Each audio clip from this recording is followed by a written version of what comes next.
জুলাই ছাত্র জনতার আন্দোলনে রংপুরে পুলিশের গুলিতে আবু সাঈদ হত্যা মামলায় বেগম রোকেয়া বিশ্ববিদ্যালয়ের প্রক্টর শরীফুল ইসলামের 3 দিনের রিমান্ড দিয়েছেন আদালত। 19 নভেম্বর বিকেলে চিফ জুডিশিয়াল ম্যাজিস্ট্রেট আদালতের বিচারক এ আদেশ দেন। 18 নভেম্বর রাতে নগরের আলমনগর এলাকা থেকে তাকে গ্রেপ্তার করে police bureau of investigation PBI.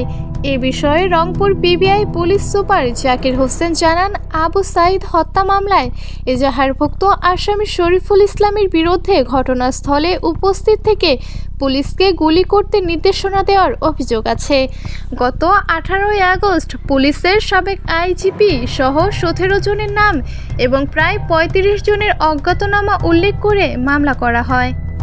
পরে সাবেক প্রধানমন্ত্রী শেখ হাসিনা, সেতুমন্ত্রী ওবায়দুল কাদের, স্বরাষ্ট্রমন্ত্রী আসাদুজ্জামান খান কামাল, সাবেক প্রক্টর শরীফুল ইসলাম সহ 7 জনের নাম মামলায় নথিভুক্ত করতে সম্পূরক এজাহার দায়ের করেন রমজান আলী।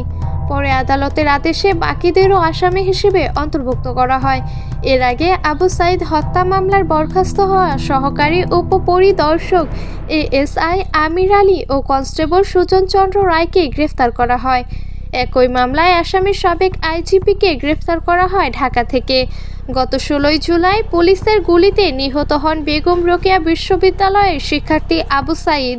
এই হত্যা মামলার এজাহারভুক্ত আসামি শরীফুল ইসলাম।